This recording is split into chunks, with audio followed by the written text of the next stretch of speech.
The morning of the will reading arrived, cold and bright. The sunlight streamed through the mahogany-paneled windows of Wilson and Associates, casting long shadows across the marble floors. I sat quietly in the corner, trying to steady my racing heart.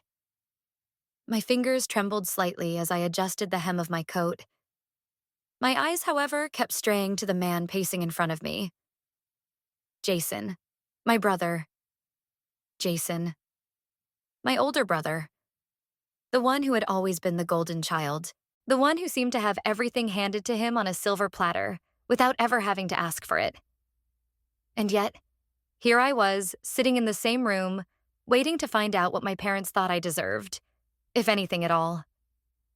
I had a feeling, deep down, that I already knew the answer.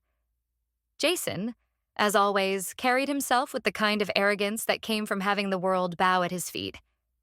His perfectly tailored suit seemed to shimmer with an unspoken confidence, as though he knew that, in the end, the family business, the legacy, everything that had ever mattered to my parents would be his. And maybe he was right.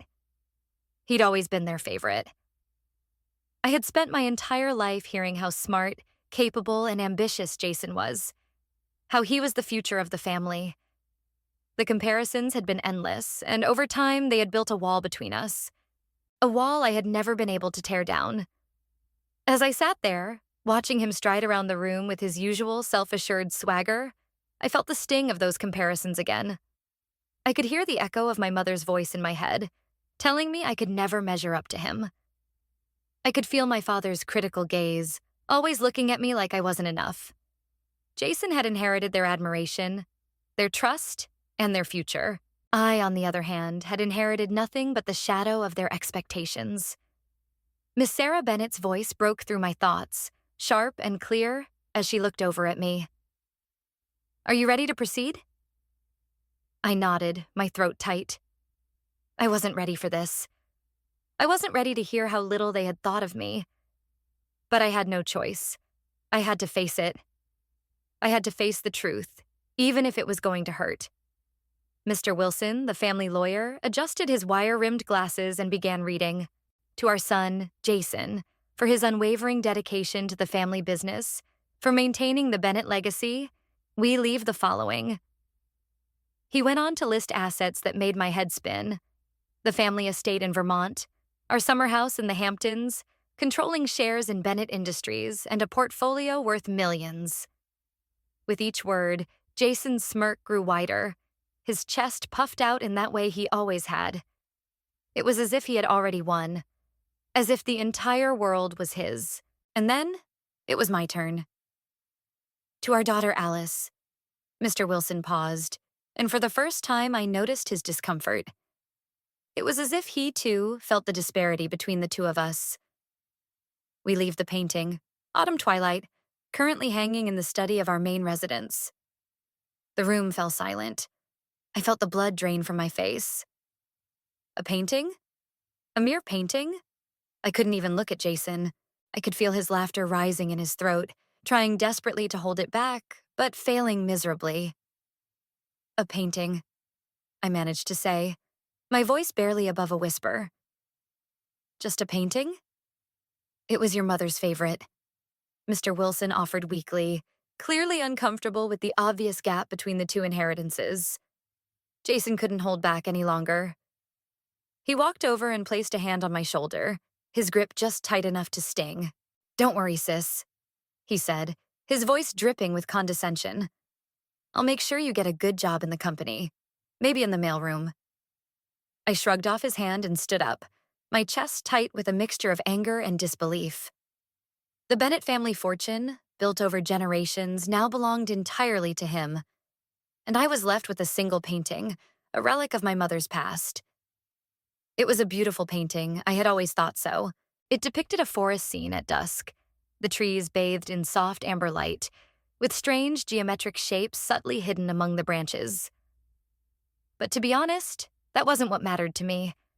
What mattered was that it was the only thing my parents had left me. And even that felt like a cruel joke. I felt a pang of bitterness rise in my throat. Is that all? Is that what I had amounted to in their eyes? A forgotten daughter, left with nothing but a piece of art that had no real value? I stood there for a moment, struggling to breathe, to understand what had just happened. It didn't feel real. It didn't feel fair. And it hurt. I walked out without another word. Jason's voice calling after me echoed in my ears, but I didn't turn around. He was probably gloating, no doubt savoring the victory of having it all. I didn't care. I had nothing left to say to him, nothing left to prove. The drive to my parents' house, now Jason's house, felt surreal. The gates opened as I approached, the security guards eyeing me suspiciously but allowing me through when I explained the purpose of my visit. Inside, Margaret, the housekeeper, met me at the door. Her eyes were filled with tears, and when she saw me, she pulled me into a tight hug. "Oh, Miss Alice," she whispered, her voice trembling. "It's not right, what they did to you." I hugged her back, fighting my own tears. Margaret had been more of a mother to me than my own mother ever had. She had cared for me when I was sick, helped me when I was struggling, and loved me when I felt abandoned. She had always been there, even when my parents were too busy with their own lives to notice. Margaret's kindness had been one of the few constants in my life. She helped me take the painting down from the study wall. It was carefully wrapped in a blanket, just as it had been when my mother had first brought it home from that small gallery years ago. I stood there for a moment staring at it. The forest scene, the strange geometric shapes, all of it. I had always found it beautiful, but now, standing in front of it, I felt nothing but emptiness. Margaret's voice broke through my thoughts. "Your mother used to stare at this for hours," she said softly, "especially in the last few months. Sometimes she'd mutter about numbers and patterns. We thought the illness was making her confused." I looked at the painting again, and this time something caught my eye. The shapes, the lines. They didn't seem random anymore. They seemed deliberate. They seemed to be trying to tell me something. I swallowed hard. Was it possible? Could there be something hidden in this painting? Something more than just a pretty scene? I could feel Margaret's eyes on me as I studied the artwork more closely. "She always said there was a message," Margaret continued, "but we didn't understand. She never explained. We just thought she was, well, losing her mind." I gently traced the shapes with my finger, feeling the cool surface of the painting under my touch. The shapes seemed to shift, subtly changing when viewed from different angles. I felt a shiver run down my spine. This wasn't just a painting. It couldn't be. But what was it? What had my mother been trying to tell me? That night, back in my apartment, I hung the painting in my living room. The colors in the painting seemed to shift with the fading light, the amber glow of the forest slowly giving way to the shadows. I poured myself a glass of wine and sat on the couch, my eyes locked on the painting. Was this some cruel reminder of how little I mattered? A final gesture of their favoritism? A way to remind me that I would never measure up to Jason? Or was there something more? Something hidden beneath the surface, waiting to be uncovered? I didn't know yet, but one thing was certain. I wasn't going to stop until I found out what my mother had left me, and I wasn't going to let anyone, especially Jason, take that away from me. The weeks following the reading of my parents' will felt like a haze, a fog of disbelief and anger that I could not seem to shake off.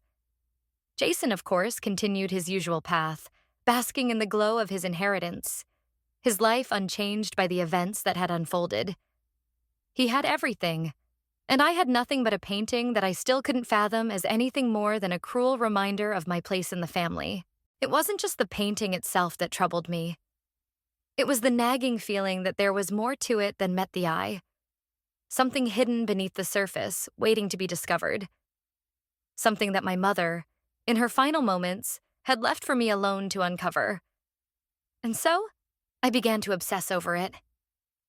The painting, Autumn Twilight, sat on the wall in my apartment, silently mocking me. The forest scene, with its intricate details, had always fascinated me. The trees seemed to reach out, each leaf painted with such precision that it felt as if they were alive. But it was the strange geometric shapes scattered throughout the forest that had always piqued my curiosity. I had noticed them before, but I had never paid them the attention they now demanded. As the days passed, I found myself staring at the painting for hours, trying to make sense of it. The shapes, the lines, they no longer seemed random. They seemed to be forming a pattern, something that my mind couldn't quite grasp. I spent hours, late into the night, trying to decode them. Each time I thought I saw a clue, it slipped away, just out of reach. But I couldn't let it go. I had to know what my mother had seen in this painting. I had to know what it meant. One evening, in the quiet of my apartment, I decided to take a closer look. I placed the painting on the floor and knelt down beside it, my fingers trembling as I traced the shapes with my hand. I felt a strange connection to the artwork, as though it were speaking to me, calling me to uncover its secrets. And then it happened. As I traced the edge of one of the shapes, I noticed something I had missed before. A faint line, barely visible, running along the edge. I leaned in closer, my heart racing. It was a number, a series of numbers etched into the paint. I blinked, unsure if I was seeing things, but when I looked again, they were still there. The numbers were hidden, camouflaged within the artwork, but they were undeniably there. I pulled out my phone and snapped a quick photo of the numbers, my hands shaking. Could this be what my mother had been trying to tell me? I couldn't help but feel a surge of excitement mixed with fear. What did these numbers mean? Were they a code? A message? A key to something I hadn't yet discovered? The next morning, I woke with a sense of urgency. I couldn't stop thinking about the numbers. I had to know what they were for. I grabbed my laptop and began searching. I scoured the internet for hours, looking for any clue, any connection to the numbers. But I found nothing. The painting, the artist, the gallery, it was all a dead end. The numbers seemed to exist in isolation, a puzzle with no solution. That's when I thought of Margaret. She had worked for my family for as long as I could remember, and if anyone knew something about my mother's eccentricities, it would be her. I hadn't spoken to Margaret in a while, but something about the numbers felt like a message, and I needed to talk to her. Maybe she knew more than she had let on. I called her that afternoon, and she answered on the second ring. Her voice was soft, comforting as always. "Hello, Miss Alice. How are you?"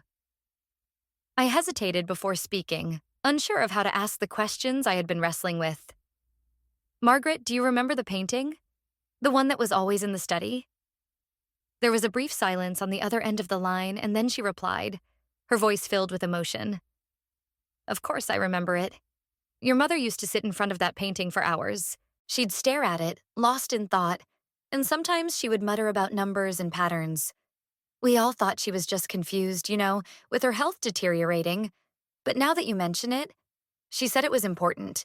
She said it was a message." I felt a chill run down my spine as her words echoed in my mind. "A message?" I whispered.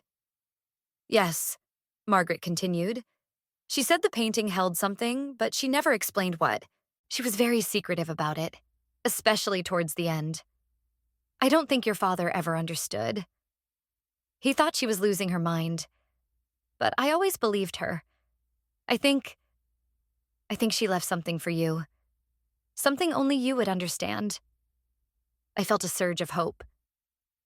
Margaret's words confirmed everything I had been feeling. My mother had left me something hidden in plain sight. In the one thing she had ever truly loved. The painting.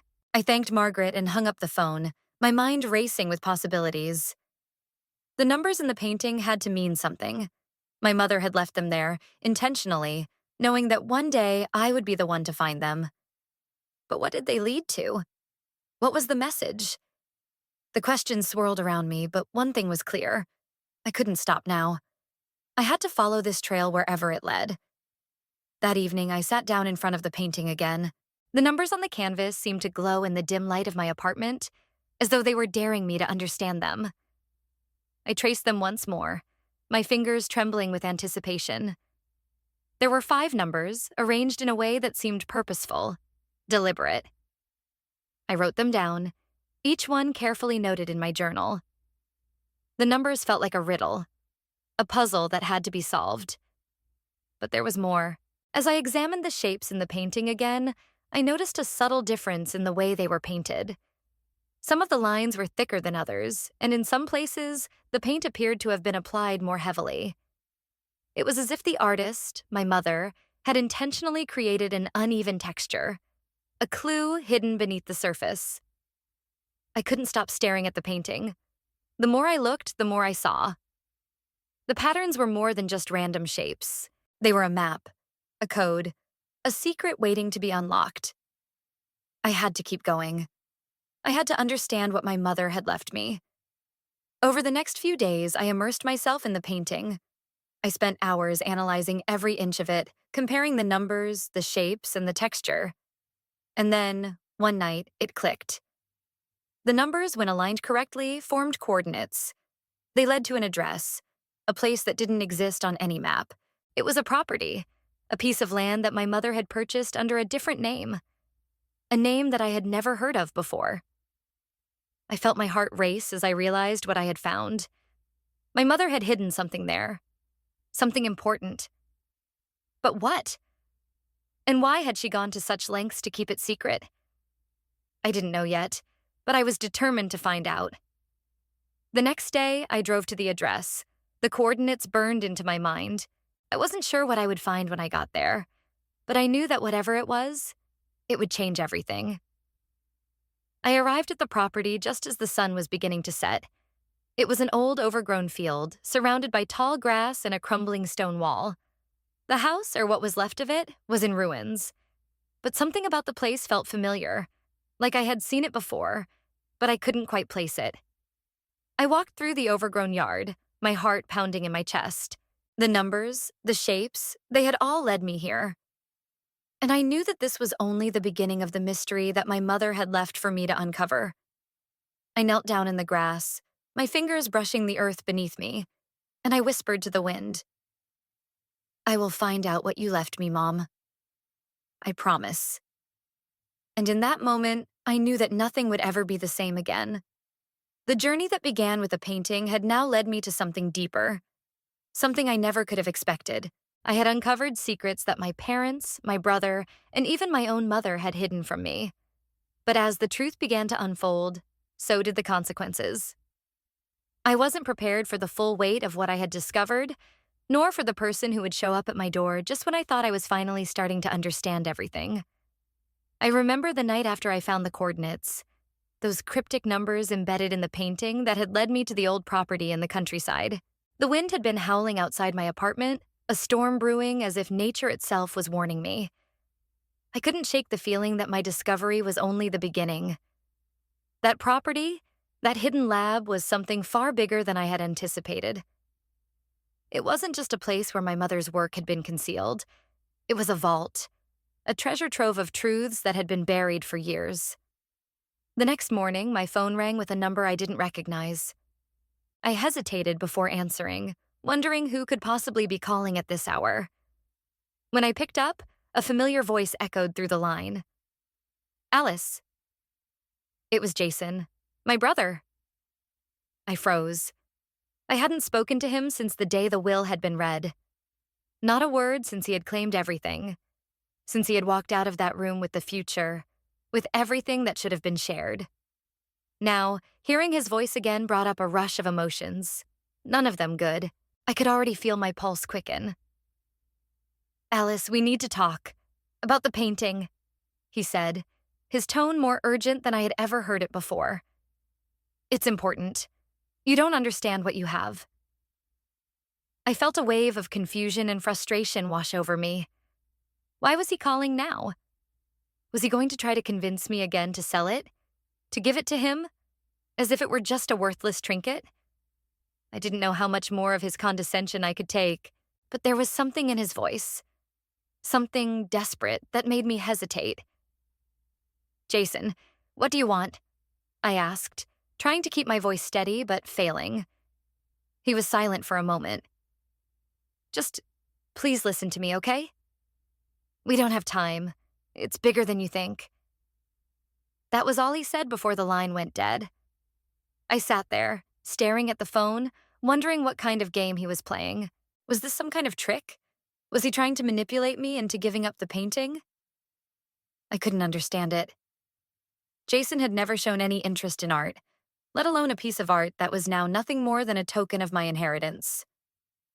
Still, a part of me couldn't ignore the nagging feeling that something wasn't right. Jason's desperation, his tone, the urgency in his words. Something had shifted. I didn't know why he had suddenly decided to involve me in whatever scheme was unfolding, but I knew I needed answers. I spent the next few hours pacing around my apartment, trying to process everything. The painting had given me so much already. It had revealed the coordinates, it had led me to the hidden lab, but it had also started to unravel the mystery of my family's past. There were things I still didn't understand, things I hadn't even begun to uncover. And now, Jason was suddenly concerned? What was he afraid of? It wasn't long before I heard the sound of footsteps approaching my door. I froze, the hair on the back of my neck standing up. My heart was pounding in my chest as I tiptoed over to the peephole. Through the glass, I saw him. Jason.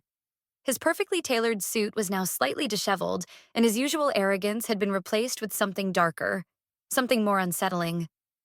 He knocked on my door. 3 sharp, quick raps. I stood there for a moment, unsure of what to do.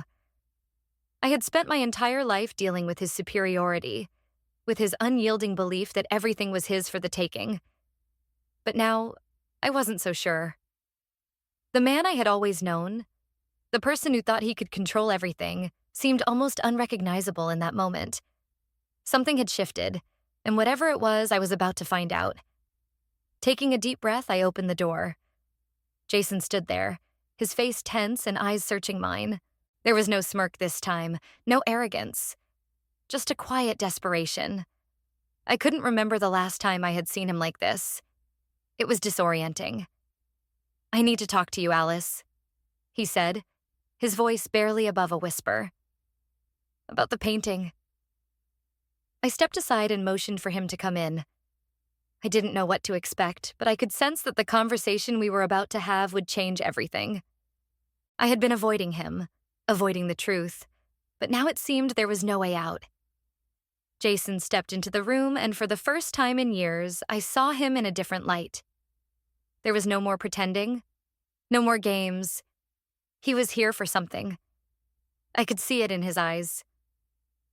"I know what you found," he said, his voice low. "And I need it. You don't understand the danger. You don't understand what's at stake." I stared at him, unsure of how to respond. "What are you talking about? The painting? What could possibly be so important about it? It's just a painting." He shook his head, a look of frustration crossing his face. "It's not just a painting, Alice. It's a key to everything, to the business, to what we've been building, to what she was really working on." For a moment, I couldn't speak. What was he saying? My mother, who had always seemed so distant, so wrapped up in her own world, had been working on something? Something that had been hidden all these years? "You don't know the whole story," Jason continued, his voice tight with emotion. "Everything we built, everything Dad and I have, it's all based on stolen ideas. Stolen from people who trusted us. People who trusted Mom. She was the one who created all of it. She's the real genius behind Bennett Industries." I could barely comprehend what he was saying. My mother, the woman who had been so distant, so caught up in her illness, had been hiding something from us all along. And now, Jason was telling me that everything they had built, everything I had been so angry about, was built on lies. But why? Why did she keep it from us? Why didn't she tell us? I asked, my voice trembling. Jason took a deep breath, as if the weight of his own words was suffocating him. Because she knew that if anyone found out, if anyone discovered the truth, everything would crumble. The company, the legacy, the empire. She left it all for you, Alice. The painting, the numbers, the coordinates. It was always meant to be yours. I felt my knees go weak as I processed what he was saying. My mother had known all along. She had left me a clue, a secret, hidden in that painting, in those cryptic numbers, all to expose the truth. But there was more. "Give me the painting, Alice," Jason said, his voice now a mixture of pleading and command. "I'll make sure you're taken care of. We'll fix everything. We'll make it right. Just give it to me." I stared at him, my heart pounding in my chest. "No, Jason, you don't get to fix it. You don't get to make things right. Not this time. Not when I know the truth." I walked away from him, the painting still hanging on the wall, its numbers and shapes now clearer in my mind than ever before. Jason followed me, but I could hear the tremor in his voice as he tried to reach me. "Alice, please. You don't understand. This isn't just about us. It's about everything. If you don't give it to me, everything will be destroyed." But I wasn't listening anymore. The truth was too big, too dangerous to ignore. And I wasn't going to let Jason or anyone else bury it again. "You had your chance, Jason," I said, my voice cold, steady. "This is mine now." As I turned away from him, the weight of everything my mother had left me, everything that had been hidden for so long, pressed down on my shoulders. And for the first time in my life, I understood. My mother hadn't just left me a painting. She had left me the power to expose the truth. And now I was going to use it. The days following my confrontation with Jason were a blur. I had felt the weight of the truth settle over me, but I couldn't shake the feeling that there was still something I hadn't uncovered. The painting, the numbers, the coordinates. They had all led me here, but what was it all truly for? What had my mother really wanted me to do with this knowledge? I spent sleepless nights pacing around my apartment, trying to piece everything together, but the answers remained elusive. Then, just when I thought I had started to understand the scope of what my mother had left for me, a new, unexpected turn of events turned my world upside down. It was a Wednesday morning when I received a call that I never could have prepared for. The phone rang loudly, its sound jarring against the quiet of my apartment. I glanced at the screen and froze. It was a number I didn't recognize, but something about it felt urgent, almost desperate. Without thinking, I answered. "Hello?" The voice on the other end was distorted, muffled, as if the person was speaking through some sort of filter. "Alice Bennett," the voice rasped. "You need to listen carefully. You don't have much time." My heart skipped a beat. "Who is this? What do you want?" "Your mother wasn't the only one who knew about the painting. She wasn't the only one who left clues behind." The voice continued, its tone colder now, tinged with something darker. "You think you're the only one who can expose the truth? You're wrong. There's someone else. A person who's been watching you. Someone who doesn't want you to succeed." I felt a chill run down my spine. The voice was familiar, but I couldn't place it. My mind raced as I tried to figure out what this could mean. Someone else? Who could possibly know about the painting? Who would want to stop me from exposing my family's secrets? "You need to get out, Alice," the voice said, lowering its tone. "Your brother Jason isn't the only one who's been keeping secrets. Your father, he's not dead. He's alive. And he's coming for you." The words hit me like a punch to the gut. My father? Alive?